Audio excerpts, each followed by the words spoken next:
Jangan tunggu saya untuk ngajak umat kepada kalian.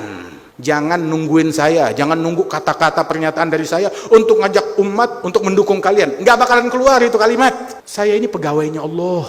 Kalau saya ngajak orang kepada selain Allah, saya besok menghadap kepada Allah dengan muka yang gelap gulita. Masalah coblos mencoblos, sholat 5 waktu wajib, ya kan? Wajib sholat 5 waktu. Puasa Ramadan wajib. Birrul walidain wajib, wajib birrul walidain. Silaturahmi wajib. Nyoblos, nyoblos wajib apa enggak? Dalam agama sih enggak wajib. Rukun Islam yang keberapa? Saya nyoblos, saya ikut, saya hadir, saya nyoblos, saya ngantri, saya celup jari juga. Mana dihilanginnya susah banget. Tapi ketika saya nyoblos, istri saya nggak tahu saya nyoblos apaan, anak saya nggak tahu nyoblos apaan. Coblos yang mana? Arahkan ke kami. Enggak, itu urusannya tuh rahasia. Saya nggak ngajak orang untuk memilih yang saya pilih. Saya ngajak orang ke Allah. Kalau saya ngajak orang kepada selain Allah, gelap muka saya tatkala menghadap kepada Allah besok. Nyoblos bukan kewajiban dalam rukun Islam, bukan kewajiban. Juga dalam hukum negara juga itu hak setiap warga negara, hak. Tahu kan hak? Bukan kewajiban. Gak ada yang mewajibkan. Tidak ada yang mewajibkan. Itu hak. Digunakan hak kita dengan bijak, dengan akal, dengan bijaksana. Mau pilih orang yang takut kepada Allah Subhanahu wa taala. Tapi walaupun asal tahu aja, pemimpin yang baik bukan segalanya kalau kamu bukan orang baik. Pemimpinnya wali, terus kita langsung jadi wali. Pemimpinnya nabi, terus kita naik pangkat jadi nabi. Pemimpinnya orang hebat, terus kita langsung jadi orang hebat. Ya kalau kitanya pecundang, ya tetap pecundang walaupun pemimpinnya orang yang paling tinggi derajatnya. Di zamannya Nabi Sulaiman, pemimpinnya siapa? Nabi Sulaiman. Tapi penjahat tetap ada, penyembah berhala tetap ada. Di zamannya Nabi Muhammad SAW, saat Nabi memimpin, apa nggak ada orang munafikin di Madinah? Ada. Nggak ada musyrikin? Ada.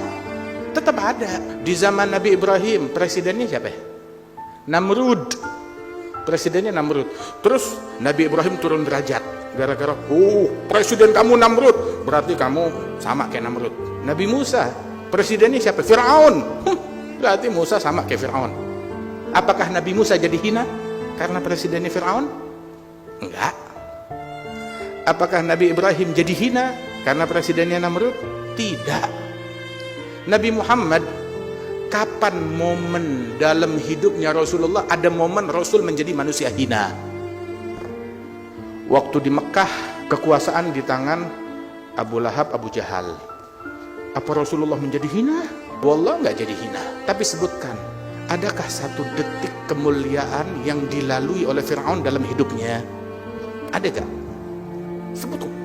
Dia duduk di kursi emas, entah berapa puluh tahun, berkuasa, disembah.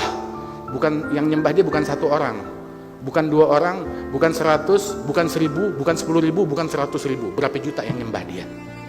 Sebutkan satu momen, jam berapa, tanggal berapa, di mana dia berlalu hidupnya dalam kemuliaan. Mulia di mata Allah Ta'ala. Wallah, nggak sedetik pun dia mulia. Wallah, Nabi Muhammad nggak sedetik pun dilalui dalam kehinaan. Sama sekali enggak. Nah kita sekarang, kita mau jadi mulia, nggak ada kaitannya fulan jadi pemimpin kita terus kita jadi mulia. Enggak. Kalau kitanya pecundang, tetap aja kita ninggalin sholat. Biar kata pemimpinnya Imam Mahdi, tetap aja kita pecundang.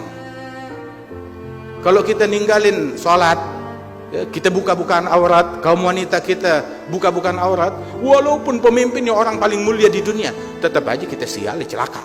Karena itu, nih dikasih tahu ya, ada orang yang paling bodoh adalah yang demi dunia, demi kursi, demi harta, rela kehilangan akhirat.